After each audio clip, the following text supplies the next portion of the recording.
వ్యాయామం చేస్తున్నప్పుడు నీళ్ళు ఎక్కువగా తాగుతున్నారా? అయితే ఈ వీడియో మీకోసమే. ఎక్సర్సైజ్ చేసే టైంలో వాటర్ తీసుకునే విధానం ఈ విధంగా ఉండాలి. వర్కౌట్కి 20 నిమిషాల ముందు ఒక గ్లాస్ వాటర్ తాగండి. దీనివల్ల మీ బాడీ డీహైడ్రేట్ అవ్వకుండా ఉంటుంది. వర్కౌట్ చేస్తున్నప్పుడు ప్రతి 15 నిమిషాలకు ఒకసారి కొన్ని వాటర్ని సిప్ చేయండి.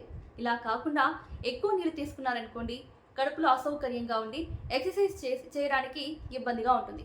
అలాగే వర్కౌట్ పూర్తయిన తర్వాత వెంటనే వాటర్ తాగకండి.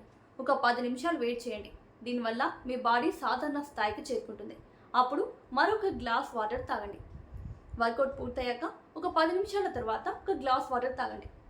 సో మీరు వర్కౌట్ చేస్తున్న టైంలో వాటర్ తీసుకునే విధానం ఈ విధంగా ఉండాలి. అలాగే మీరు తీసుకుంటున్న నీళ్లు కూడా ఫ్రిడ్జ్లోంచి తీసిన నీళ్ళలాగా చల్లగా ఉండకూడదు. రూమ్ టెంపరేచర్ వద్ద ఉన్న నార్మల్ వాటర్ని మాత్రమే తీసుకోండి. సో ఎక్సర్సైజ్ చేసే టైంలో మీరు వాటర్ని ఈ విధంగా కనుక తీసుకున్నట్లయితే మీకు బాడీ డీహైడ్రేట్ అవ్వకుండా ఉంటుంది. అలాగే ఎక్సర్సైజ్ చేస్తున్న టైంలో మీకు ఎలాంటి ఇబ్బంది రాకుండా ఉంటుంది. So stay healthy guys.